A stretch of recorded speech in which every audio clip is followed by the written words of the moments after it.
Hello दोस्तों, Rama mathematics classes में आपका स्वागत है।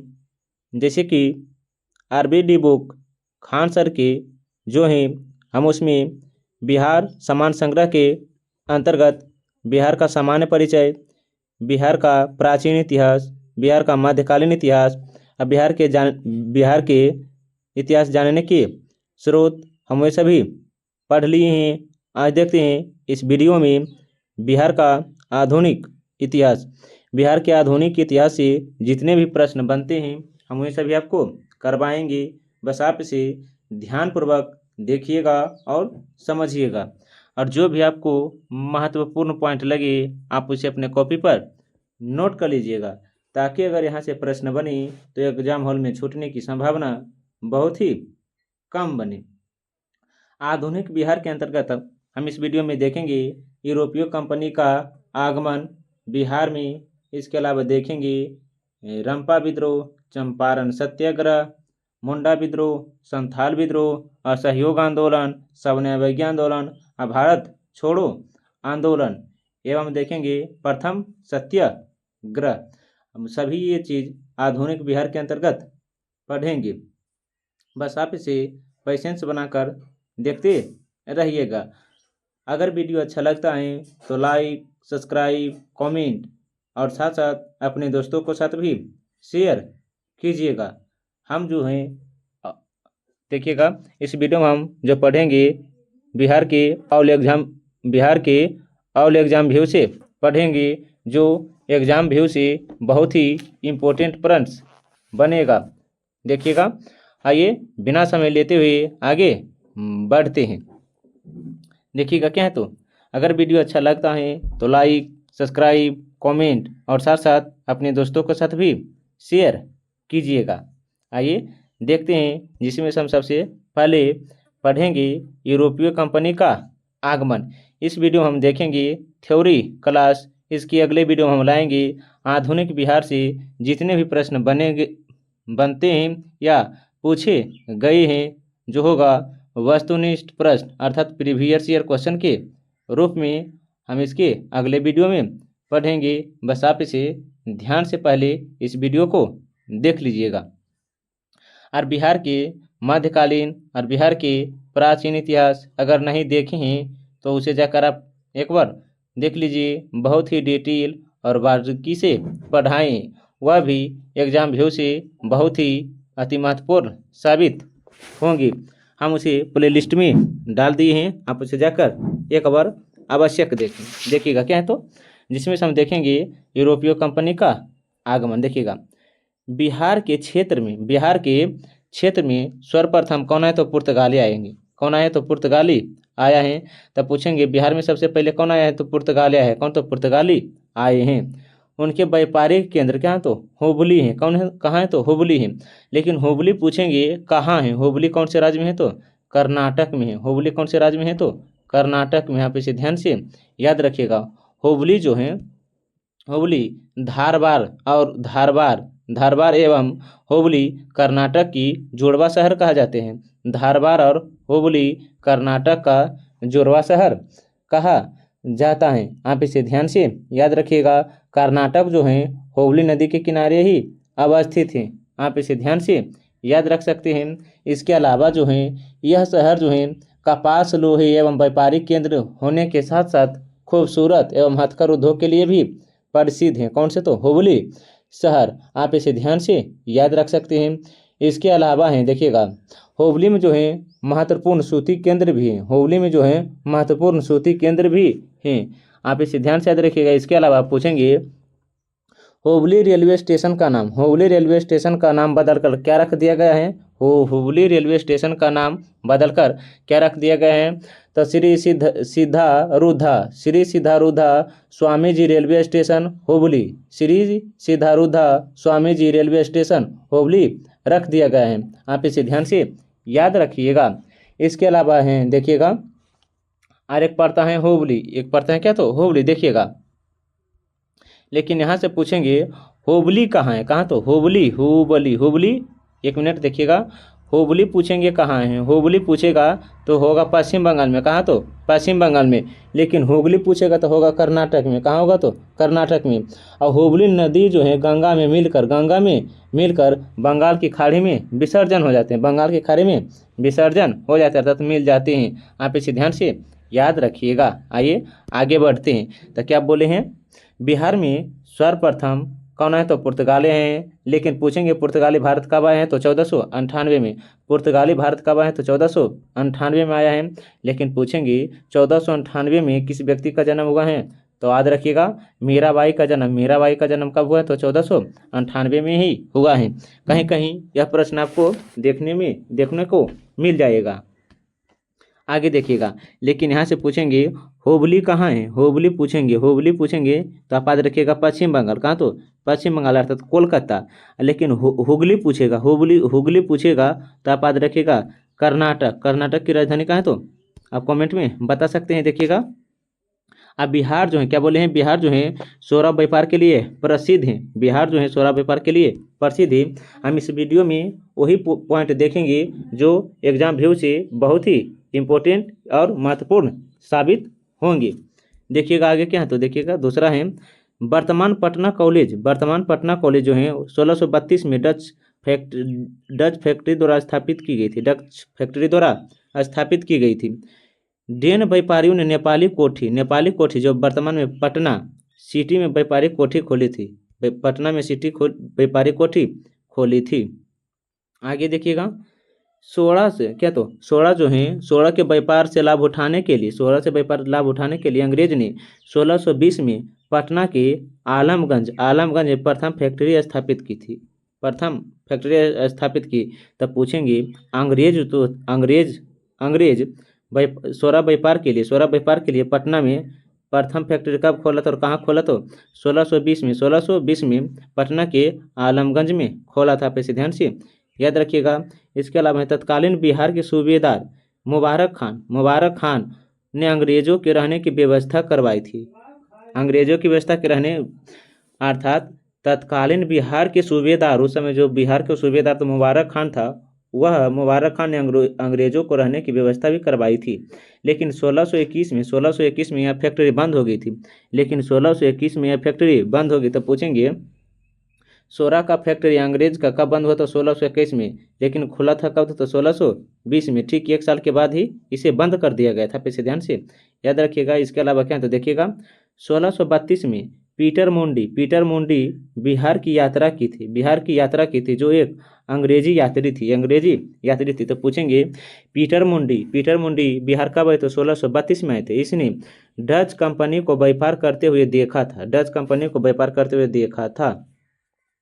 इसके द्वारा प्रकट संभावनाओं से प्रेरित होकर अंग्रेज ने भी बिहार में व्यापार की प्राथमिकता मांगी थी। अर्थात कि अंग्रेज का कहना है कि हम भी बिहार में व्यापार करेंगे। देखिएगा आगे, अंग्रेज द्वारा स्थापित फैक्ट्री जो वर्तमान में गुलजारबाग पटना स्थित गवर्नमेंट के तो प्रिंटिंग प्रेस एवं सर्वे कार्यालय के रूप में कार्य करता था।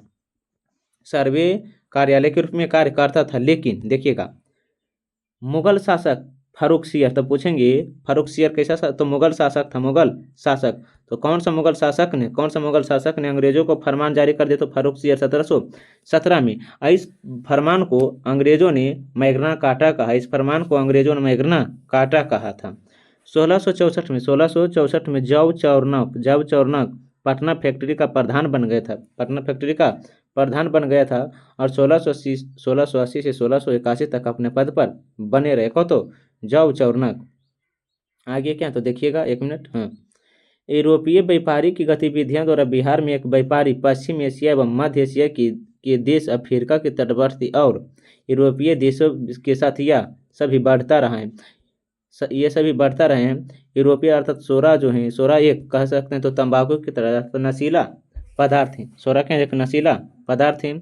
आगे देखेंगे अंग्रेज और आधुनिक बिहार। देखिएगा, मुगल साम्राज्य के पतन के फलस्वरूप उत्तरी बिहार में अराजकता का माहौल हो गया है।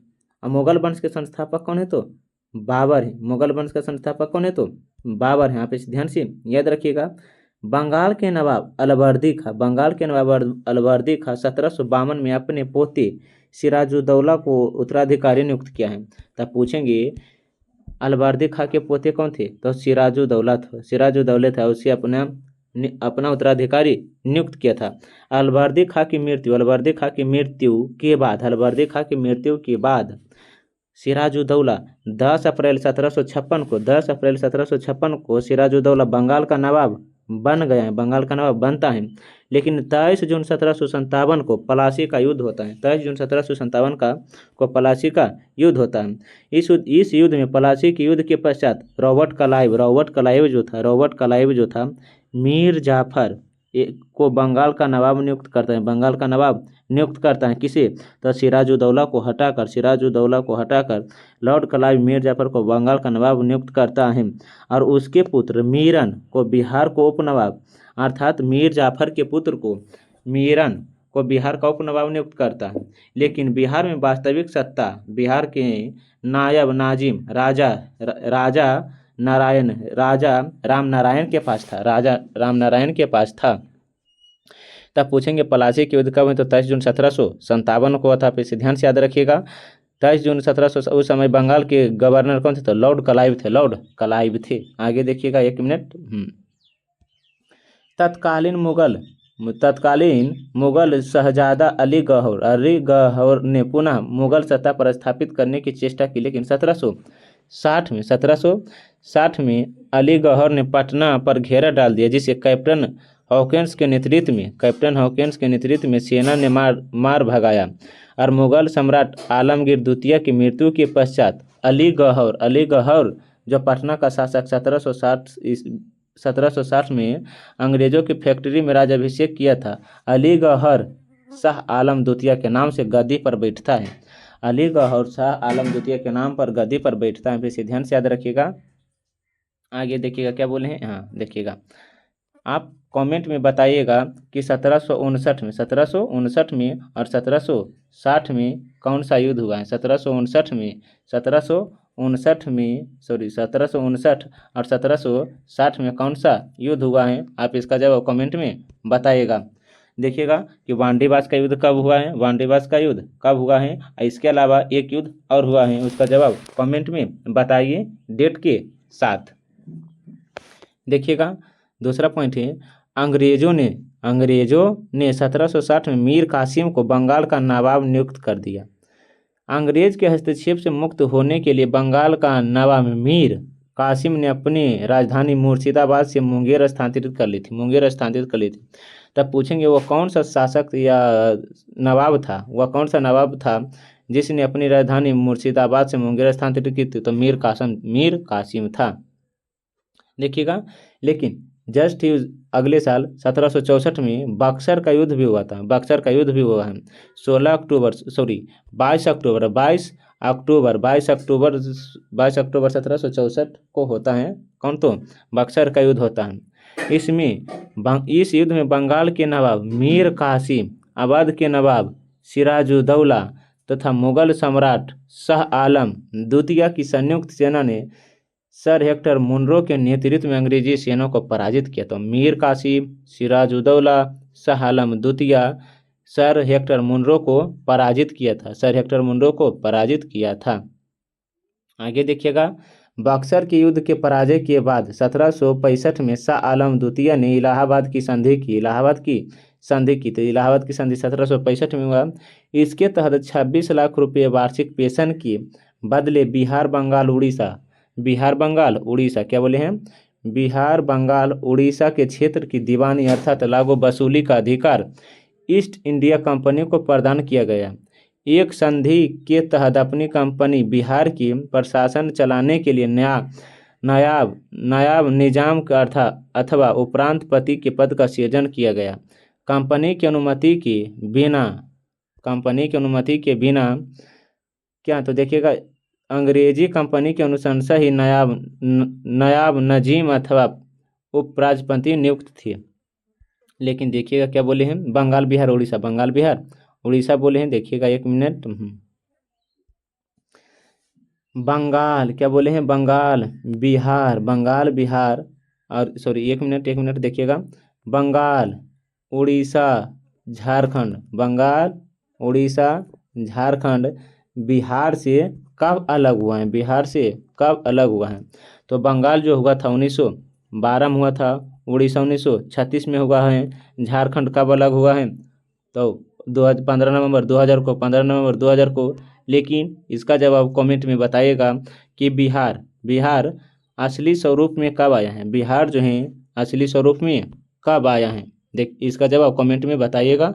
देखते हैं कि कौन कौन से जवाब देते हैं। देखिएगा 1765 के बाद, देखिएगा 1765 ईस्वी में बक्सर युद्ध के बाद बिहार अंग्रेजी सेना की दीवानी हुई, लेकिन अंग्रेजी प्रशासनिक जिम्मेदारी का प्रत्यक्ष रूप नहीं थी।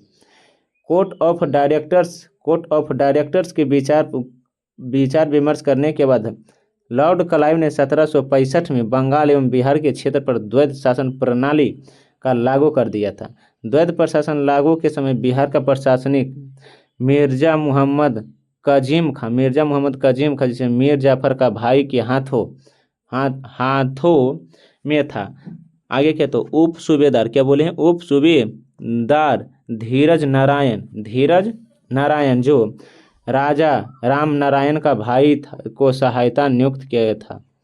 1766 में पटना में स्थित अंग्रेजी फैक्ट्री व्यापारिक केंद्र के मुख्य अधिकारी मिल्टन के राजा धीरज नारायण और राजा सिताब राय के हाथों एक प्रशासनिक मंडल का नियुक्त किया गया था। कब? तो 1766 में।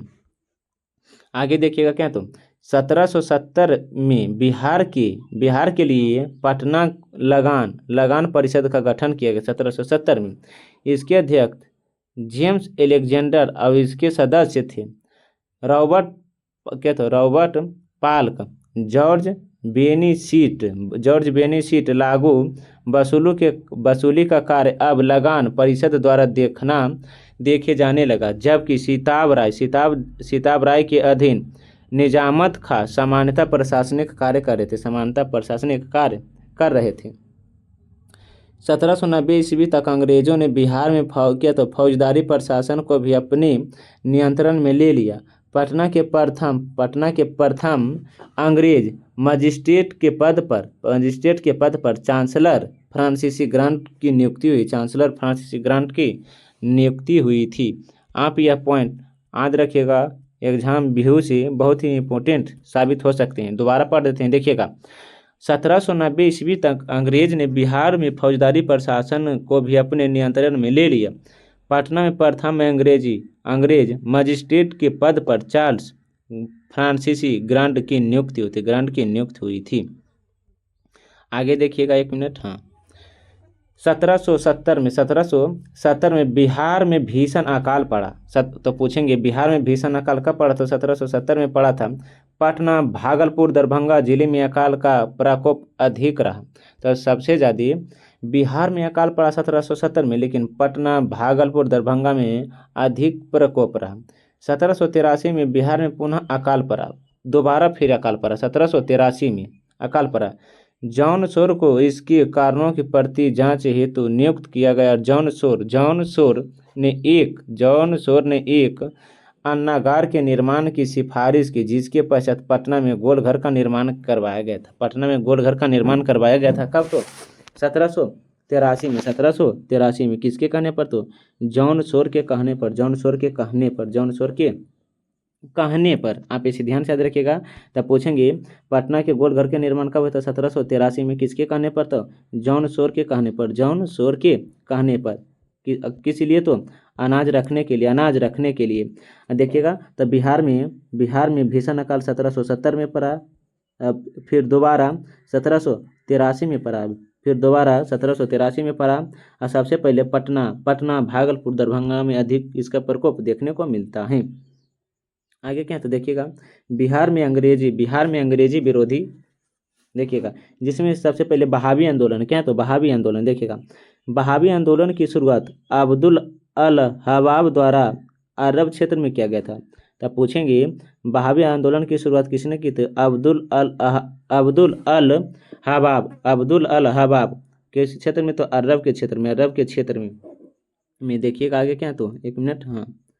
भारत में बहावी आंदोलन के प्रवर्तक रायबरेली उत्तर प्रदेश सैयद अहमद बरेली थे जो 1821 में पटना आए थे और पटना में क्या तो सादिकपुर एवं ननमोहिया मोहल्ले के फतह अली एवं इलाही बख्श के परिवार में उनके विचारों में स्वीकार की गई थी। तो आप पूछेंगे, देखिएगा, बहावी आंदोलन की शुरुआत अब्दुल अल बहाव अरब क्षेत्र में किया गया था। भारत में बहावी आंदोलन के प्रवर्तक किसे माना जाता है? तो रायबरेली को माना जाता है। रायबरेली कहाँ पर था? तो उत्तर प्रदेश में। भारत में बहावी आंदोलन का शुरू कहाँ? तो रायबरेली उत्तर प्रदेश में। लेकिन भारत में बहावी आंदोलन का शुरुआत किसने की? तो सैयद अहमद बरेलवी ने किया था। आप इसे ध्यान से याद रखिएगा ताकि अगर यहाँ से प्रश्न बने तो छूटने की संभावना कतई ना बने। देखिएगा, पटना में ही प्रथम बार एक संगठित आधार तैयार करने का प्रयास किया गया। मोहम्मद हुसैन के खिलाफ नियुक्त किया गया था। इस प्रकार बहावी आंदोलन के लिए पटना सदैव एक महत्वपूर्ण केंद्र बना। तो बहावी आंदोलन का प्रमुख केंद्र कहाँ था? तो पटना था। बहावी आंदोलन का प्रमुख केंद्र कहाँ था? तो पटना रहा था। मोहम्मद हुसैन के खिलाफ यह बहावी आंदोलन किया गया था। तो देखिएगा, दोबारा पढ़ देते हैं। पटना में ही प्रथम बार इसका संगठित आधार तैयार किया गया था। मोहम्मद हुसैन के खिलाफ नियुक्त किया गया था। इस प्रकार बहावी आंदोलन पटना सदैव महत्वपूर्ण केंद्र बन गया था। बहावी आंदोलन का प्रमुख केंद्र पटना है। किसके खिलाफ किया? तो मोहम्मद हुसैन के खिलाफ बहावी आंदोलन शुरू किया गया था। आगे देखिए, प्रारंभ में बहावी आंदोलन का लक्ष्य मुस्लिम समाज को भ्रष्ट धार्मिक परंपराओं को मुक्त करना था। सैयद अहमद बरेलवी ने पंजाब में सिखों और बंगाल में अंग्रेजों की अपदस्थ कर मुस्लिम शक्तियों को पुनः स्थापित की प्रेरित किया। बहावी आंदोलन का शस्त्र धारण करने के लिए प्रक्षेपित किया था। आगे हैं, बिहार में बहावी आंदोलन का दमन 1863 में। बिहार में बहावी आंदोलन का दमन 1863 में आबेला अभियान के द्वारा किया गया था। 1865 में पटना में बहावियों पर राजद्रोह के मुकदमे चलाए गए। बिहार से अब्दुल रहीम आदि को आजीवन कारावास की सजा दिया गया था। बिहार में से अब्दुल रहीम आजीवन कारावास दिया गया था। काला पानी अंडमान द्वीप भेज दिया गया था। आप इसे ध्यान से याद रखिएगा। तो यहाँ पर प्रश्न पूछ सकते हैं कि काला पानी कहाँ है? तो अंडमान द्वीप में है। देखिएगा आगे क्या, तो लेकिन पूछेंगे काला पानी अंडमान द्वीप किसे भेजा था? तो अहमदुल्ला और अब्दुल रहीम कितने व्यक्तियों को? तो 2 व्यक्तियों को। कब? तो 1865 को। किस आंदोलन के तहत? तो बहावी आंदोलन के तहत। बहावी आंदोलन से संबंधित बिहार के प्रमुख नेता मौलवी विलायत अली थे।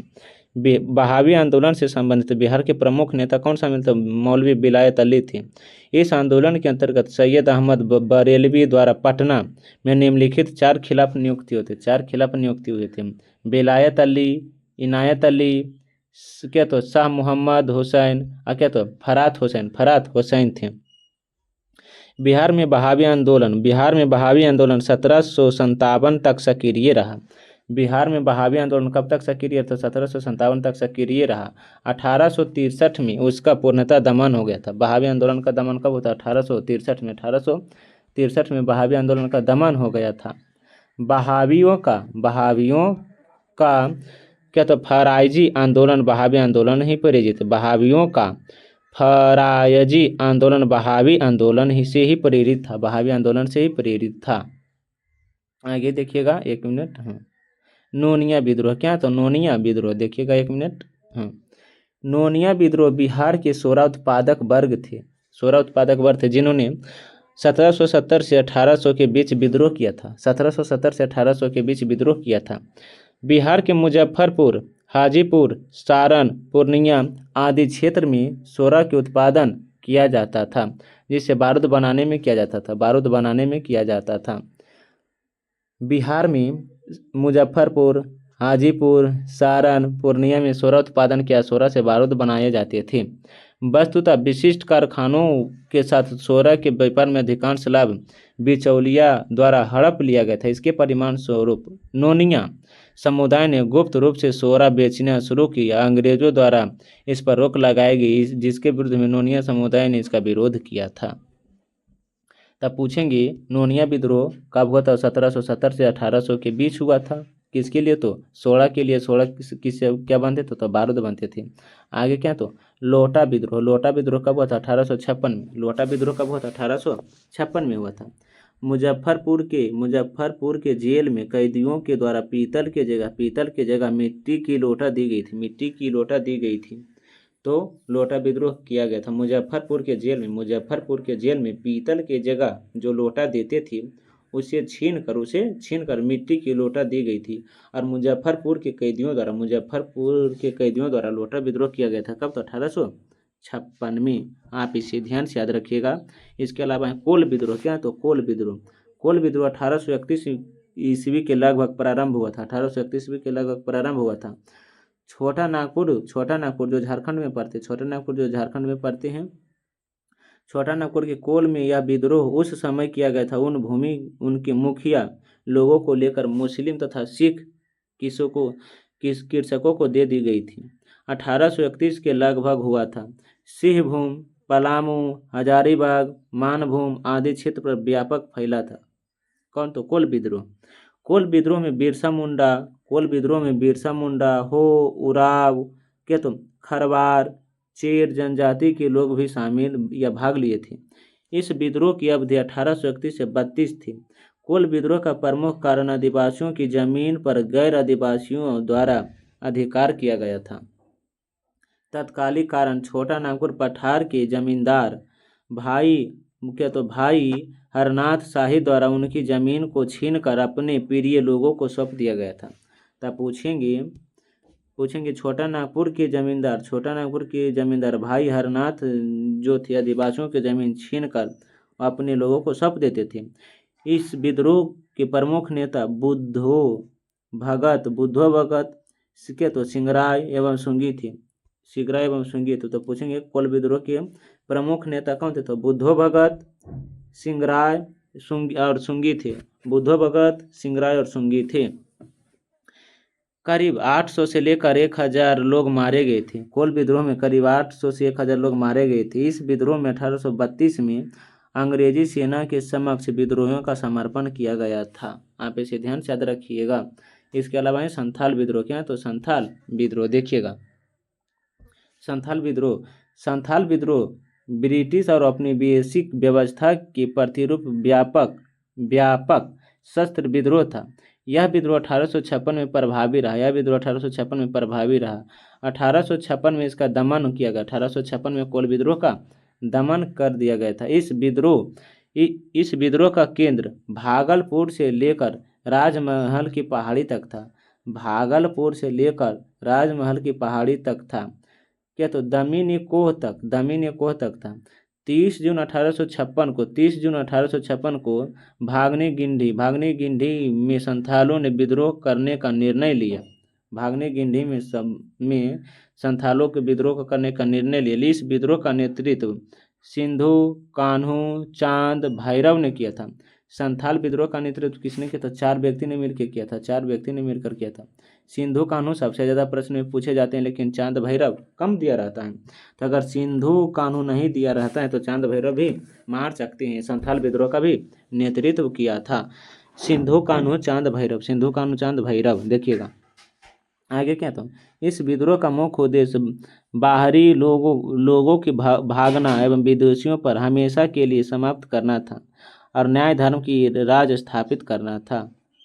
आगे देखते हैं क्या। तो देखिएगा, इस संगठित क्षेत्र को कुचलने के लिए सेना का सहारा लिया गया। मेजर जनरल बरो के नेतृत्व में सेना की टुकड़ियां भेजी गई। अब बरो की हत्या के बाद कैप्टन अलेक्जेंडर थॉमस के नेतृत्व में सेना भेजी गई थी।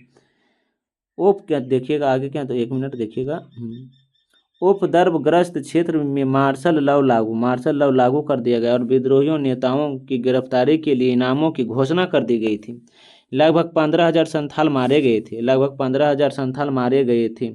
किसके काल में, तो मेजर जनरल ब्रो के शासनकाल में, सॉरी, कैप्टन अलेक्जेंडर थॉमस के नेतृत्व में सिंधु मारे गए। सिंधु कान्हों को पकड़ लिया गया था, सिंधु कान्हों को पकड़ लिया गया था और गांव उजाड़ दिए गए थे, गांव उजाड़ भी दिए गए थे संथाल विद्रोह में। देखिएगा आगे क्या है, तो यद्यपि विद्रोह असफल रहा, किंतु जिसके परिमाण संथाल परागण एवं काश्तकारी अभियान 1876 में पारित किया था, साथ ही क्षेत्र में संथाल परगना के रूप में पुनर्गठित मांझी व्यवस्था को मान्यता दी गई थी, मांझी व्यवस्था को मान्यता दी गई थी। देखिएगा, जनजाति विद्रोह हैं, बाढ़ से हैं, नेतृत्व हैं और क्षेत्र हैं। आप इसे ध्यान से याद रखिएगा क्योंकि यहाँ से प्रश्न बन सकते हैं। देखिएगा, तिलका मांझी जो था, तिलका मांझी विद्रोह कब हुआ था, 1778 से 1785। तिलका मांझी 1778 से 1785 में हुआ था। इसका नेतृत्व तिलका मांझी खुद ने किया था। कौन से क्षेत्र, तो भागलपुर थे। पहाड़िया विद्रोह 1778 में था, पहाड़िया विद्रोह 1778 में हुआ था। इसका नेतृत्व राजा जगन्नाथ ने की थी। कहाँ हुआ था, राजमहल में हुआ था। कहाँ, तो राजमहल में हुआ था। आगे है तमार विद्रोह 1789 से 94 में हुआ था, 1789 से 94 में हुआ था। कहाँ, तो छोटा नागपुर में हुआ था। आप इसे ध्यान से याद रखिएगा। इसके अलावा है चेरो विद्रोह जो हुआ था, सॉरी तमार विद्रोह बता दिए 1789 से 94 में। चेरो विद्रोह जो 1800 से 1802 में भूषण के नेतृत्व में हुआ था। कहाँ, तो पलामू में। हो विद्रोह 1820 से 1821 में हुआ था सिंहभूम क्षेत्र में। कोल विद्रोह 1831 से 1832 में बुद्धो भगत के नेतृत्व में छोटा नागपुर पठार में हुआ था। संथाल विद्रोह 1855 से 56 में सिंधु कान्हू चांद भैरव जो संथाल परगना में हुआ था। क्या, तो सरदारिया विद्रोह 1858 से 95 छोटा नागपुर एवं सिंहभूम में हुआ था। मुंडा विद्रोह 1895 से 1900 में हुआ था। 1895 से 1900 के बीच में बिरसा मुंडा ने नेतृत्व किया था, छोटा नागपुर में हुआ था। ताना भगत आंदोलन 1913 से 14 में यात्रा भगत जो गुलाम द्वारा किया गया था। आगे क्या है, तो देखिएगा, बिहार में 1857 की क्रांति। से बिहार के हर एग्जाम में भी पूछे जाते हैं। आप इसे ध्यान से याद रखिएगा। देखिएगा आगे क्या है, तो 1 मिनट देखिएगा। बिहार में क्या, तो देखिएगा 1 मिनट। हाँ, बिहार में 1857 की क्रांति। 1857 की क्रांति की शुरुआत 12 जून 1857 को लेकर देवघर जिले के रोहिणी नामक स्थान से हुई थी। यह 32वीं इन्फेंट्री रेजिमेंट का मुख्यालय था। आगे क्या, तो पांचवी अनियमित घुड़सवार सेना का मेजर क्या, तो मैकडोनाल्ड भी तैनात भी थे। इसी विद्रोह को लेफ्टिनेंट नॉर्मन लेसी एवं सहायक सर्जेंट ग्रांट लेसी थे। मेजर मैकलोड ने इस विद्रोह को निंदापूर्ण दबाव दिया था एवं विद्रोह में सम्मिलित 3 सैनिक थे। 3 सैनिक को फांसी पर लटका दिया गया था। आगे देखिएगा, 3 जुलाई 1757 को पटना सिटी में एक पुस्तक विक्रेता पीर अली के नेतृत्व में हुआ था। यह शीघ्र ही पटना में की स्थिति बिगड़ने लगी थी। पटना की स्थित कमिश्नर विलियम टेलर ने छपरा आरा मुजफ्फरपुर गया मोतिहारी में अवस्थित सेना की साख्ती निपटने के लिए निर्देश भेजा। फलतः टेलर ने इस विद्रोह को बलपूर्वक दबा दिया और पीर अली के घर को नष्ट कर दिया और 17 व्यक्तियों को भी फांसी दी गई थी। आगे क्या, तो देखिएगा, 22 जुलाई 1757 को मुजफ्फरपुर के किस क्षेत्र में अधिकतर अधिकारी असंतुष्ट रहे, सैनिक की हत्या कर दी। इसी दिन दानापुर में 3 रेजिमेंट 7वीं 8वीं एवं 40वीं सैनिक ने विद्रोह कर दिया था।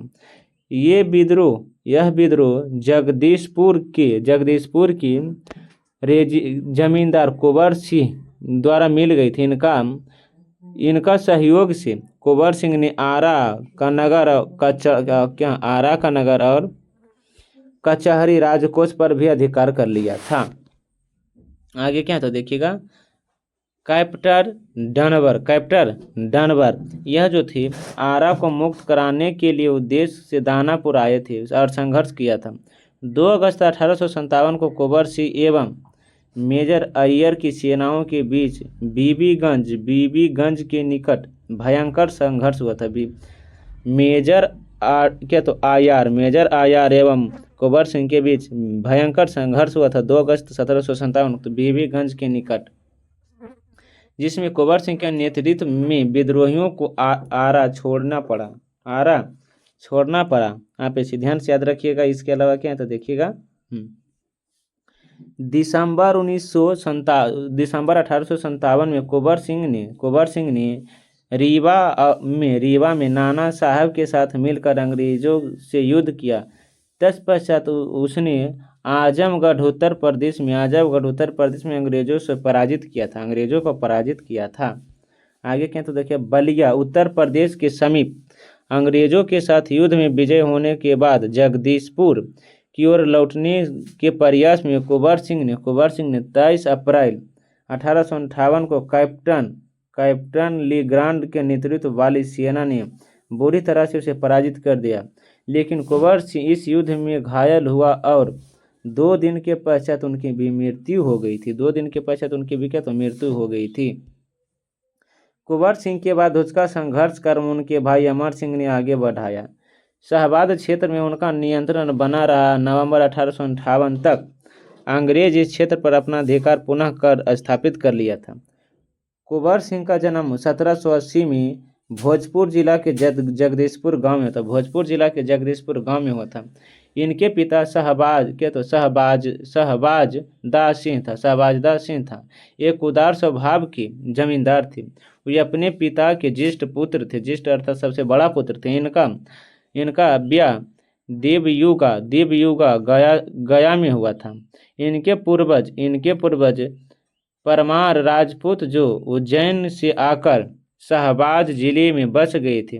1857 के समय कुंवर सिंह की आयु 80 वर्ष थे। आगे की तो गया तथा सीमावर्ती क्षेत्र में नवादा, जहानाबाद, राजगीर, अमरुथ आदि में 1857 के विद्रोह का नेतृत्व हैदर अली, मेहद अली, अहमद खां, गुलामी खां, हसन बख्श, हकुम सिंह, नानुक सिंह, फतक सिंह आदि ने किया था। आप इसे ध्यान से याद रखिएगा, यह जो इम्पोर्टेंट बन सकता है। छपरा में 1857 के विद्रोह का नेतृत्व मोहम्मद हुसैन खां थे। तब पूछेंगे छपरा से 1857 का विद्रोह किसने किया था? मोहम्मद हुसैन खां ने किया था। ध्यान से याद रखिएगा। बिहार में 1857 के विद्रोह में प्रमुख केंद्र था दानापुर, सारण, तिरहुत, चंपारण, शाहजाबाद, मुजफ्फरपुर, भागलपुर, गया, रोहतास, सहरसा, राजगीर, बिहार शरीफ। बिहार में 1857 के क्रांति के प्रमुख केंद्र थे। आप जिसे ये सभी देख ही सकते हैं। 30 जुलाई 1857 में ब्रिटिश ने सारण, तिरहुत, चंपारण और पटना जिले में सैनिक लागू कर दी थी। आगे देखिएगा क्या है तो अगस्त 1757 में भागलपुर में विद्रोह भड़क उठा और विद्रोहियों ने गया पहुंचकर 400 लोगों को मुक्त कर दिया। जिसके अतिरिक्त गया के टिकरी राज पर भी हमला किया और 1000 लूट लिए गए। और वहाँ से 1,000 क्या तो देखिएगा 10,000 लूट ले गए, 10,000 रुपये लूट कर ले गए थे। कौन? तो टिकरी राज गया में जब आक्रमण किए तो टिकरी राज ने वहाँ से 10,000 रुपये लूट कर ले गए थे। आगे क्या था देखिएगा, मुंडा विद्रोह का नेतृत्व बिरसा मुंडा ने किया था। मुंडा विद्रोह का नेतृत्व किसने किया? तो बिरसा मुंडा ने किया था। आप इसे ध्यान से याद रखिएगा। देखिएगा, बिरसा मुंडा का जन्म, मुंडा विद्रोह को ही उलगुलना विद्रोह भी कहा जाता है।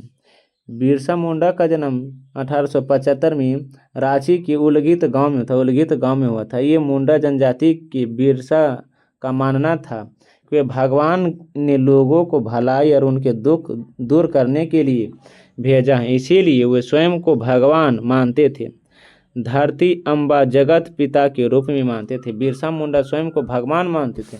बिरसा मुंडा जो थे स्वयं को भगवान मानते थे। वो कहते थे हमें भगवान ने लोगों की दुख दर्द एवं पीड़ित लोगों को बचाने के लिए भेजा है।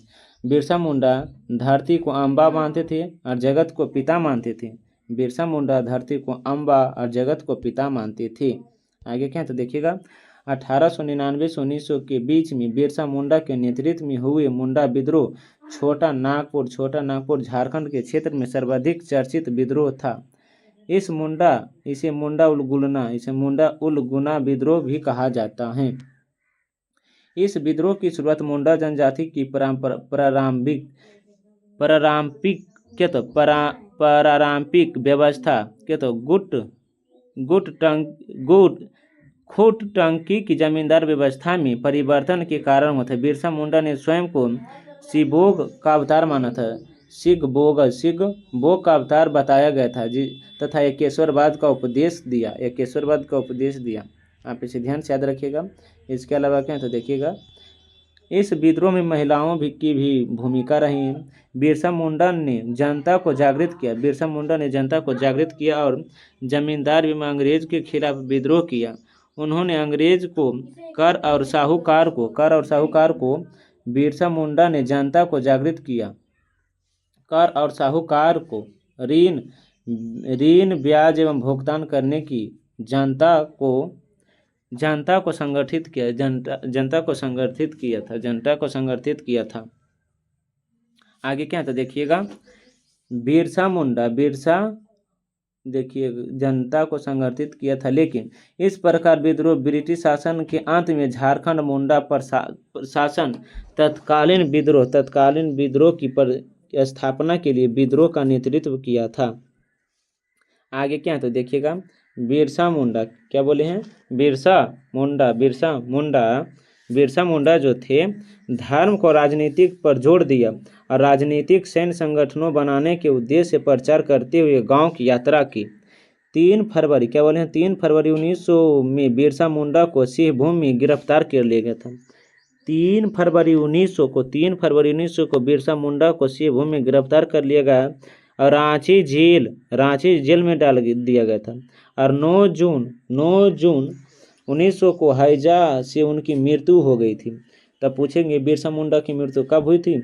9 जून 1900 को किसके कारण? तो हैजा के कारण। कहाँ? तो रांची के जेल में। लेकिन यहाँ पर पूछेगा कि बिरसा मुंडा को किस वर्ष गिरफ्तार किया गया? तो 3 फरवरी 1900 को गिरफ्तार किया गया था और 9 जून 1900 को हैजा के कारण मर गया था। आगे क्या? तो देखिएगा 1 मिनट। हाँ, आदिवासियों के खिलाफ शोषण तथा भेदभाव के विरुद्ध में उनका संघर्ष के कारण वह 1908 में छोटा नागपुर काश्तकारी अधिनियम पर पारित किया, जिसने आदिवासी एवं गैर आदिवासियों को भूमि के हस्तांतरण को प्रतिबंधित कर दिया गया था। आगे क्या? तो देखिएगा बंग भंग या स्वदेशी आंदोलन या बंगाल विभाजन तीनों कब हुआ था? 1905 में हुआ था। भले ही डेट अलग अलग हो सकता है, देखिएगा, लेकिन बताते हैं। देखिएगा, बंग भंग एवं स्वदेशी आंदोलन तथा बिहार, सतीश चंद्र चक्रवर्ती की प्रेरणा से बिहार में बंग भंग आंदोलन 16 अक्टूबर 1905 को राखी बांधने दिवस पर मनाया गया था? राखी बांधने के दिवस पर मनाया गया था।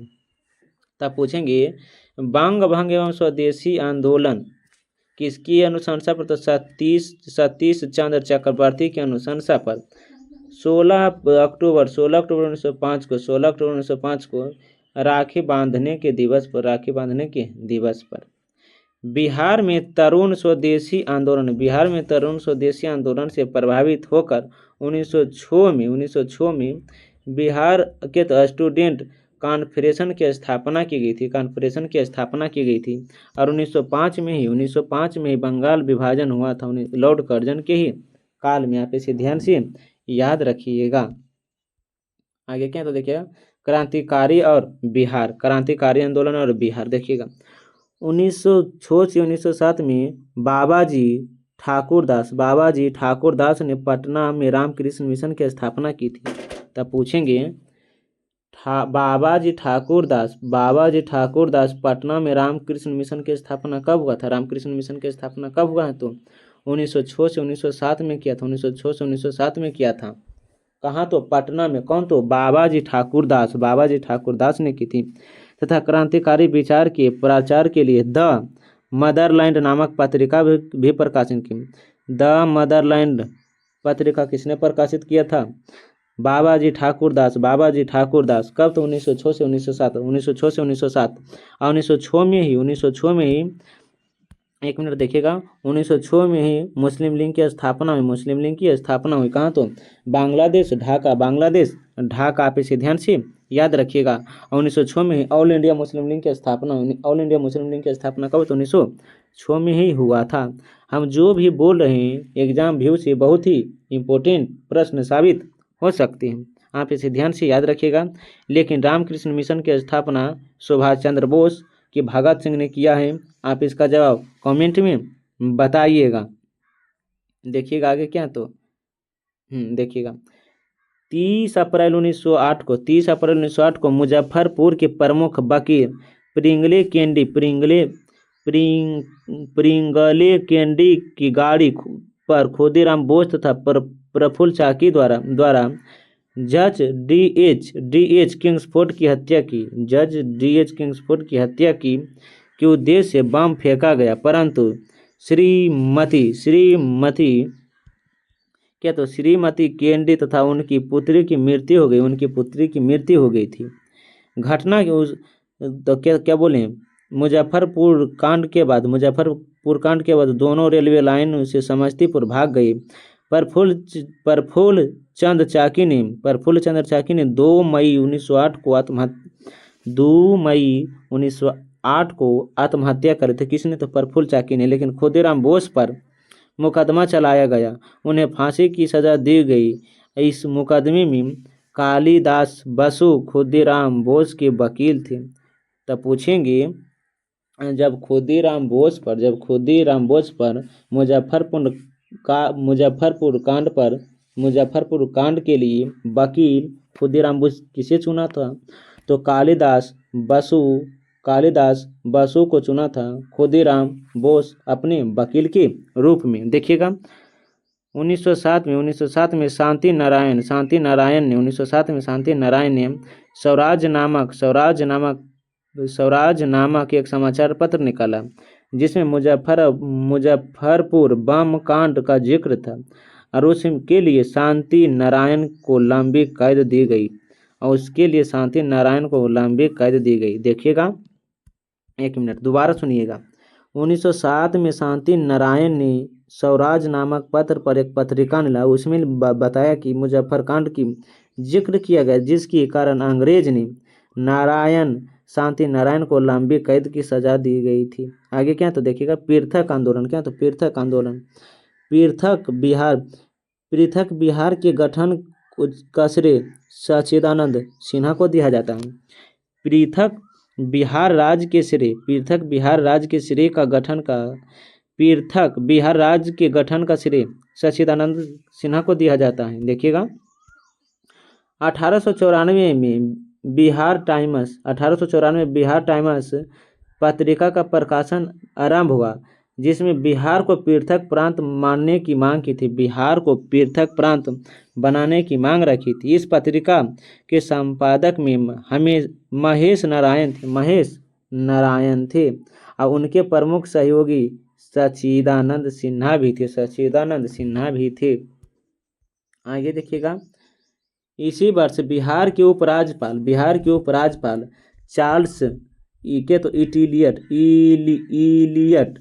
इलियट को ज्ञापन हुआ कि बिहार पृथक प्रांत बन जाएगा। उल्लेखनीय है कि पृथक बिहार की मांग की अभिव्यक्ति शिक्षित मुसलमान एवं कायस्थों ने बढ़ चढ़कर भी हिस्सा लिया था, लेकिन राजेंद्र प्रसाद 1906 में पटना में स्थित छत्र सम्मेलन का आयोजन किया। डॉक्टर राजेंद्र प्रसाद 1906 में पटना में बिहारी छात्र सम्मेलन का आयोजन किया। बिहार स्टूडेंट्स कॉन्फ्रेंस भी गठित की गई थी। बिहार प्रादेशिक सम्मेलन में प्रथम अधिवेशन पटना में 1908 में संपन्न हुआ। इस अधिवेशन में मोहम्मद फारुकरुद्दीन बिहार को बंगाल से पृथक कर एक नए प्रांत के रूप में संगठित किया, लेकिन इस प्रस्ताव पर जिसमें सर्वसम्मति से मान लिया गया था। 1911 में केंद्रीय विधान परिषद में सच्चिदानंद सिन्हा मोहम्मद अली ने बंगाल एवं बिहार के विभाजन का प्रस्ताव पेश किया था। 1911 जिस समय प्रथम दिल्ली दरबार हुआ था, 1911 में हुआ था। लेकिन 22 दिसंबर 1911 को दिल्ली में आयोजित शाही दरबार में सामग्री द्वारा बिहार और उड़ीसा के क्षेत्र में बंगाल से पृथक कर एक नए प्रांत में गठित करने की घोषणा की। बिहार प्रांत 1 अप्रैल 1912 को विधित स्थापित हो गया। कौन? तो बिहार। आप इसे ध्यान से याद रखिएगा। आगे देखिएगा क्या है, तो 1 मिनट देखिएगा।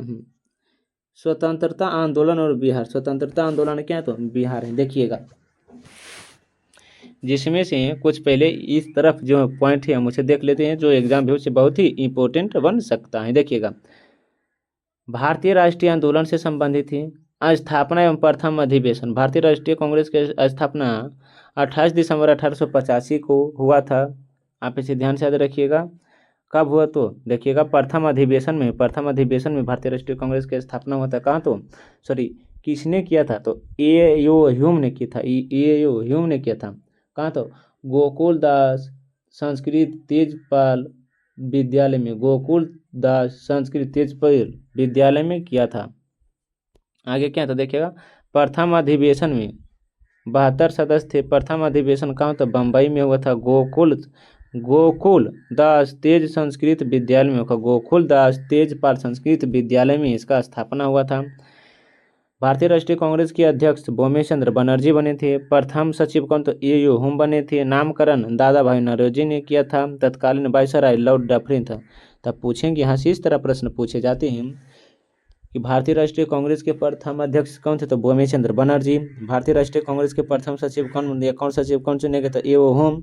भारतीय राष्ट्रीय कांग्रेस का नामकरण किसने दिया? तो दादा भाई नौरोजी ने। भारतीय राष्ट्रीय कांग्रेस हुआ था उस समय भारत के वायसराय कौन थे? तो लॉर्ड डफरिन थे। आप इसे ध्यान से याद रखिएगा। इसके अलावा देखिएगा, इधर है जो है 1908 में नवाब सरफराज हुसैन खां की अध्यक्षता में कांग्रेस की एक सभा का आयोजन हुआ, जिसमें बिहार प्रदेश कांग्रेस कमेटी का गठन हुआ था। इसका प्रथम अध्यक्ष हसन इमाम को बनाया गया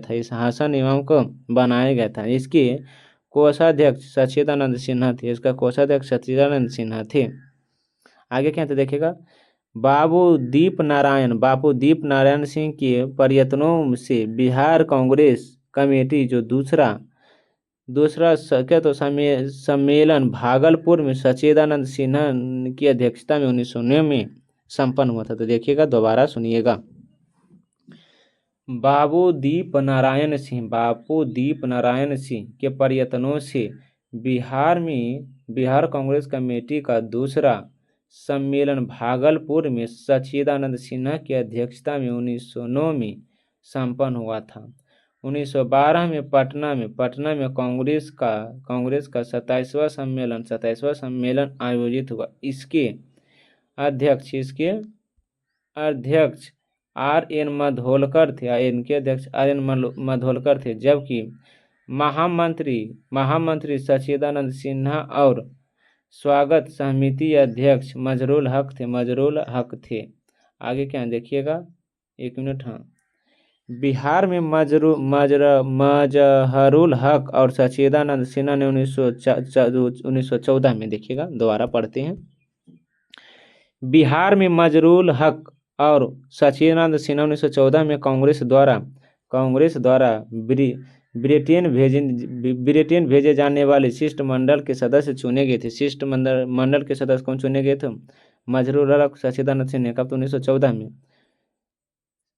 सर शंकरन नायर द्वारा केंद्रीय विधान परिषद में पटना विश्वविद्यालय में विधेयक 1916 में पारित हुआ था। 1916 में पटना उच्च न्यायालय की स्थापना हुई। 1917 में पटना विश्वविद्यालय की स्थापना हुआ था। पटना उच्च न्यायालय की स्थापना 1916 में, पटना उच्च न्यायालय की स्थापना 1916 में, और पटना विश्वविद्यालय की स्थापना 1917 में हुआ था। पटना विश्वविद्यालय की स्थापना 1917 में हुआ था। तो इसका आप जवाब कमेंट में बताइए कि पटना कॉलेज की स्थापना कब हुआ था। पटना कॉलेज की स्थापना कब हुआ था, इसका जवाब कमेंट में बताइएगा। देखिएगा, पटना उच्च न्यायालय की स्थापना 1916, पटना विश्वविद्यालय की स्थापना 1917। तो पटना कॉलेज की स्थापना कब हुआ, इसका जवाब कमेंट में बताइएगा। जो भी ये वीडियो देख रहे हैं, जो भी हम प्रश्न पूछे जा रहे हैं, आप उसका जवाब कमेंट में आवश्यक बताइएगा। आगे क्या है तो देखिएगा, 1908 में अंग्रेज सरकार ने मुजफ्फरपुर के रत्नाकर प्रेस, मुक्ति, माँ की पुकार तथा जुलाई 1909 को प्रकाशित खूनी कफन जब्त कर लिया था। 1918 में कांग्रेस सरकार ने मुजफ्फरपुर के रत्नाकर प्रेस मुद्रित पुस्तक माँ की पुकार और 12 जुलाई 1919 को प्रकाशित खूनी कफन जब्त कर लिया था। आप इसे ध्यान से याद रखिएगा। आगे देखिएगा क्या है तो देखिएगा, होम रूल आंदोलन। क्या है तो होम रूल आंदोलन देखिएगा, 1915 से 1916 के मध्य दो होम रूलिंग की स्थापना हुई। 1915 से 1916 के मध्य 2 होम रूलिंग की स्थापना हुई।